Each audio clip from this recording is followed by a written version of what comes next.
war can be brutal, but for soldiers like Johnny Joey Jones, the reality is even more heartbreaking. How did a former Marine who lost both his legs in Afghanistan turn that loss into an inspiration to millions? Follow his extraordinary journey from grief to strength to discover this incredible story. Before getting to the events on the battlefield, let's learn about the early life that shaped Johnny Joey Jones's iron will. Johnny Joey Jones was born in Dalton, Georgia, a small town in the northeastern state known for its carpet manufacturing. In a working-class family, Jones grew up in humble but warm circumstances. His father was a brick and block mason who worked outdoors all day to make a living. His mother, in addition to taking care of the family, also worked as a house cleaner to supplement the income. The Jones family's life was not rich, but it was always filled with hard work and perseverance and values that would later become important foundations in his life. Jones often recounted the summer days he spent working with his father and uncles on construction sites. For young Johnny, standing in the sweltering heat, using his small hands to lift heavy bricks was not just a job, but also a lesson in hard work. Those long working hours not only trained his physical strength, but also taught him to be grateful for what he had. My dad always said that if you are not willing to work for your dreams, someone else will be willing to work to make their dreams come true, he shared. In the fall, when construction work eased, Johnny moved to the field where he joined the high school football team. A passionate player, Jones stood out not only for his skills, but also for his strong team spirit. He often led the way in tough games, motivating his team even when the going got tough. On the football field, he learned his first lessons in discipline, perseverance, and the importance of never giving up. However, upon graduating from high school, Johnny realized that these skills needed to be tested in a more rigorous environment. With a high school diploma in hand and an uncertain future ahead, he found himself at a crossroads. He considered college, but quickly realized that the traditional academic environment was not for him. He needed a way to grow, to challenge himself, and that's when the idea of joining the military came to him. In the days leading up to leaving his small town, Johnny has a meaningful conversation with his high school sweetheart, Meg Garrison. It's not just a goodbye, it's a turning point in his life.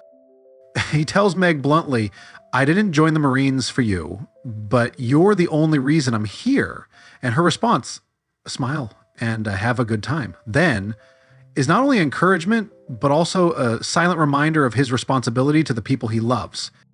Jones quickly realizes that his decision to enlist is not just about himself, but also about the opportunity to protect his family, his friends, and the country he loves. He enters the Marines ready to face any hardship, ready to learn to put others before himself. Initially, like many other recruits, Jones was assigned basic duties when he first joined the military. However, the big turning point in his career came in 2007 when he served in Iraq and first encountered the Explosive Ordnance Disposal, EOD, team. These soldiers impressed Jones not only because of their professionalism, but also because of their selflessness. He recalled, "They go into the most dangerous situations, where just a small mistake can cost the lives of the entire team. They don't do it for fame, but because they know their mission can save others." The sacrifice and courage of the EOD specialist inspired Jones. He decided to pursue this path despite knowing that this was one of the most dangerous missions in the military. Becoming an EOD technician requires not only superior technical knowledge and skills, but also a strong spirit to face the risk of death in each mission. The EOD unit Jones joined was a small but elite group within the 1st Marine Division that was tasked with disarming bombs and improvised explosive devices, IEDs, in Afghanistan, one of the most hostile combat environments. Each mission was a race against time and death. The bombs were not only designed to kill, but also to cause confusion and reduce morale. Jones recounted a challenging mission in Helmand, Afghanistan, where his team encountered a large bomb in the middle of a route frequented by military convoys. Temperatures exceeding 40 degrees Celsius and under extreme time pressure, Jones and his team successfully defused the device after hours of intense stress. It was one of those moments when he realized that his job was not only to protect his teammates, but also to keep the team morale high during the most dangerous times. During his 8 years of service, Joey Jones flew dozens of bomb disposal missions in Afghanistan and Iraq. He not only honed his skills, but also became a symbol of courage within his unit. August 6th, 1910, in Helmand Province, Afghanistan, is a day Joey Jones will never forget. He was just 24 years old, and he and his team were on a 5-day mine clearance mission. Helmand is one of the war's hotspots where the Taliban regularly plant improvised explosive devices, IEDs, and RAG forces. These devices were not just conventional bombs, but sophisticated tools, carefully disguised in familiar objects such as old gasoline cans, empty bottles, or even children's toys. Jones and his team's mission was not simply to remove IEDs. They also had to secure roads, homes, and infrastructure that the Taliban had turned into deadly minefields. During the operation, Jones' team successfully defused nearly 80 IEDs and destroyed tons of explosives, minimizing the risk to both his teammates and the local population. But for Jones, participating in this operation was not just a job, but also a responsibility to his teammates, to the mission of a Marine, to put your life on the line to save others. After the night before the fateful day, Jones took advantage of a brief rest period under his truck. While the others talked or wrote letters home, he chose the quiet to recover from the day's stress. The familiar sounds of the battlefield, footsteps, helicopters, and the wind whistling across the dry plains became the soundtrack to his brief nap. Early the next morning, Corporal Daniel Greer, Jones's closest friend on the team, woke him up. Greer asked Jones to join him in checking a nearby depot, which was suspected to be a Taliban gathering point before they withdrew.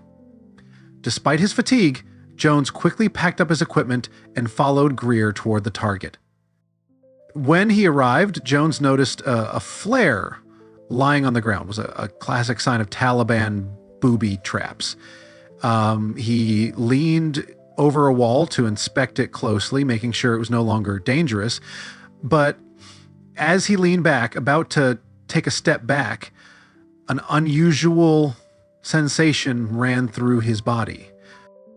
Jones didn't realize that right under his feet was a pressure-activated IED, carefully buried by the Taliban to fool even the most seasoned EOD technicians. I didn't hear anything. There was no loud bang like in the movies. It just felt like the whole world went into a giant cloud. Everything stopped moving. The IED exploded right under Jones's feet, creating an unimaginable shock. The force of the explosion threw him into the air before he fell to the ground in a dusty mess of flying debris. He described the moment as a surreal experience where time seemed to stop and he felt every painful second. As the dust cleared, Jones immediately checked his body. Instinctively, he touched his face to make sure it was still intact, but when he looked down, the horrifying truth emerged. Both of his legs were gone. The debris from the explosion had also severely damaged his right forearm and wrist. Jones recalled that despite the suffocating pain, his first thought was not fear, but survival. He looked into the eyes of his comrades trying to revive him and told himself, I can't give up. If I survive this moment, I'll turn it into a reason to keep fighting. His comrades quickly carried him out of the danger zone, using all their skills to keep him alive until the medical helicopter arrived. Within hours, Jones was airlifted to a military hospital in Germany, where doctors did their best to save him. Could have guessed the tragedy that awaited. Smoke, dust, and screams all around made the air stifling. Jones, despite being badly injured, tried to drag his body closer to Greer, hoping to find signs of life in his best friend. But when he looked at Greer, he saw no signs of consciousness. There were no visible injuries, but something was wrong. Hope flickered that Greer might just be unconscious, but within minutes, the military doctor confirmed that Greer had suffered a severe head injury and would not survive. It was a huge shock to Jones, and the pain of losing his best friend haunted him forever. He often wondered, why Greer and not me? After being taken to the military hospital in Landstuhl, Germany, Jones began a challenging treatment process.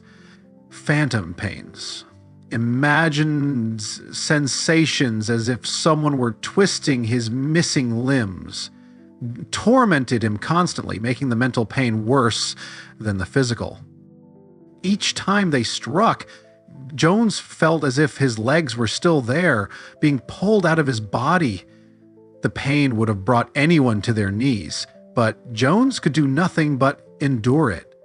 He once described it as one of the most excruciating trials he had ever faced, because it wasn't real pain, but something deeper, a never-ending nightmare. On August 8, 2010, Jones woke up in a military hospital in Germany. His first feelings when he opened his eyes were fatigue and dizziness. A breathing tube was attached to his neck, leaving him unable to speak. But the first question on his mind was about his best friend, Greer. He managed to write it down on a piece of paper. Where is Greer? A nurse approached, looking at him with sympathy. She replied softly, "You lost both your legs above the knees. But don't worry, honey, you'll walk again." It was a hopeful answer, but for Jones, it was also a shock. He couldn't understand how she could be so sure when he didn't know what his future held. But something in her voice, an unshakable belief, made him believe he could do it. If she believed I could walk again, why couldn't I believe in myself? That was the pivotal moment that helped him overcome his first negative thoughts during his recovery. Jones was then transferred to Walter Reed National Military Medical Center in Bethesda, Maryland, where he began a grueling 10-month journey of recovery. The recovery process was not only about learning to walk again, but also a battle with his own body. Doctors had to rebuild muscles and reattach new muscle positions, which made each step painful and difficult. The first few days, I couldn't stand for long. I kept falling, but I never gave up, Jones shared. What he felt most clearly during this process was how harsh it was, both physically and mentally. Every step was a struggle, not only with his body, but also with his disappointment. However, amidst all the hardships, Jones discovered that what he could control was not his body, but his mind. He learned to overcome his inner turmoil, accept the changes his body had to endure, and find a way to live with them. I never resented losing my legs. The hardest part was not losing them, but learning to accept and adapt to what was left. These words not only show the strength of the soul, but also a message for anyone facing adversity in life. Throughout his recovery, Jones kept remembering the image of the nurse in Germany. She was not a medical professional, but in her eyes, he could feel an incredibly strong belief in his abilities. And in times when he felt hopeless, he just had to remember that moment, the feeling that this stranger could believe in him so much and then keep trying.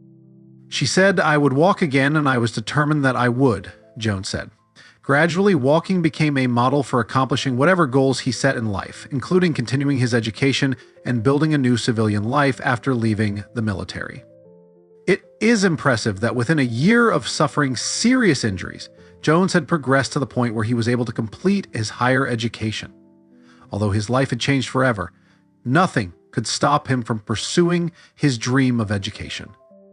In mid-2011, he decided to challenge himself once again by enrolling at Georgetown University. This decision marked a major turning point in his life, not only because of his academic journey, but also because of a complete change in his outlook on life. His years at Georgetown became a milestone, affirming his ability to overcome adversity and contribute to positive changes in the community. In 2014, after a long and tireless journey, Jones received his undergraduate degree from Georgetown. However, his academic journey was not only a personal effort, but also had a great impact on the university and the surrounding community. At Georgetown, Jones was not only a brilliant student, but also a pioneer in creating support programs for veterans, contributing to the development of a strong veteran student community. He founded and developed a peer support system at Walter Reed that connects veterans at various stages of recovery. This provides them with not only physical support, but also an important source of emotional support throughout their recovery. Jones's initiatives have had a lasting and meaningful impact not only on campus, but also in the veteran community. He has worked with policymakers to ensure veterans' rights and ensure that the issues they face are at the forefront of the national conversation. His career continued to flourish when he took on a prominent position on the House Veterans Affairs Committee. From there, Jones helped launch and develop a scholarship for wounded Marines, helping those who were struggling financially and needed support to continue their education. While reflecting on his journey, Jones never forgets those who sacrificed their lives in the war and the families he witnessed lose. He shared that although he suffered serious injuries, nothing compares to the pain of families who lost loved ones, heroes in the military. He has seen that pain firsthand and feels lucky to be alive and to have the opportunity to continue to recover and help others. 2019 marked another milestone in Jones' career when he joined Fox News. He was initially hired to provide in-depth coverage of veterans' issues, an area in which he had extensive experience and deep knowledge. However, his career at Fox quickly grew as his unique voice and perspective became increasingly appreciated. Jones became not only an expert on veterans' issues, but also an influential voice in politics and pop culture. I was hired as a contributor to Fox News in 2019 to provide opinions on veterans' issues, he explains, but my role has expanded to become a sought-after voice on a wide range of topics, from politics to pop culture. Jones quickly became a staple on Fox News, with his ability to communicate complex issues in an easy-to-understand way and his unique life experiences that allowed him to connect with audiences on a deep level. He worked as a stand-in for popular shows like Fox and Friends Weekend, and even the network's primetime shows. This showed his immense success and the trust that the national news network had in him.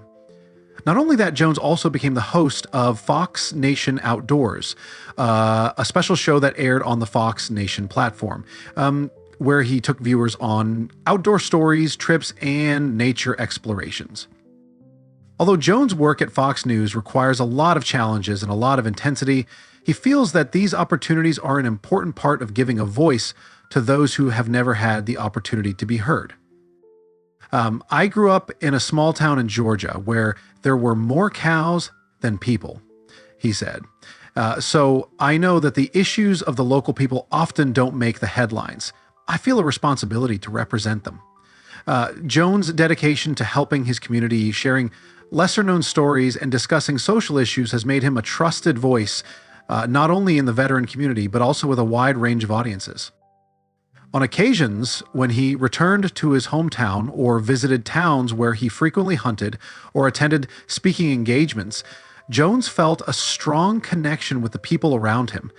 They were not simply an audience, but people who could identify with and share the thoughts and feelings he wanted to convey. He recalls moments when he stood in front of a crowd and heard them say, "Thank you for sharing this, because this is what I think too, but no one has ever said it." These responses made him realize that sometimes voices like his are the only thing that makes those around him feel like they are not alone. Jones shares that throughout his journey, he learned that the greatest blessing is the opportunity to help others and allow them to help you. It's not just about being able to inspire others, but also about receiving support from those who have embraced his message. This has become an integral part of his life, and he continues to advocate and inspire those around him through his personal stories, messages of perseverance and strength to overcome difficulties. In addition to his media career, Jones has devoted much of his time and energy to advocating for veterans and fighting for their rights. He serves on the board of directors of the Boot Campaign, a nonprofit organization founded by civilians to provide comprehensive support to veterans. The organization focuses specifically on treating the psychological and physical issues that many veterans face, including post-traumatic stress, traumatic brain injury, chronic pain, insomnia, and substance abuse. And these issues not only affect their health, but also make it difficult for them to reintegrate into society.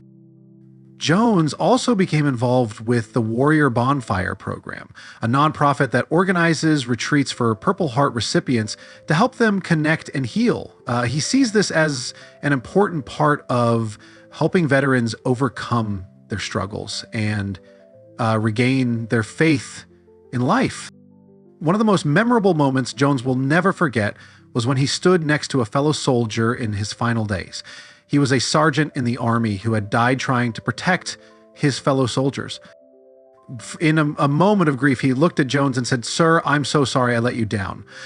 Jones was deeply moved not only by his friend's sacrifice, but also by his courage and dedication. Even though the soldier himself was unsure if he would survive to continue his journey, his thoughts were with his comrades. Memories like these have made Jones even more appreciative and grateful for the opportunity he has had to continue living and especially to serve his community. It is these experiences that have motivated him to take action and spread the message of sacrifice, service, and gratitude. Every year on August 6th, Jones celebrates Life Day, a special day he will never forget, the day he almost lost his life in Afghanistan. For Jones, it is not only a day to remember what he has lost, but also a day to celebrate what he has achieved after nearly dying. He sees it as a second chance, a birthday where he can start over and aim for a higher goal. Be grateful for it and do great things, he shares, emphasizing that every day is a precious gift. That is why he celebrates Life Day as his birthday every year, not only to remember, but also to inspire those around him to overcome any challenge in life. What do you think about Jones's story? He would be a great role model. Please share your thoughts in the comment section below. We would love to hear from you. And don't forget to like the video and subscribe to the channel for more interesting updates. Thank you, and see you in the next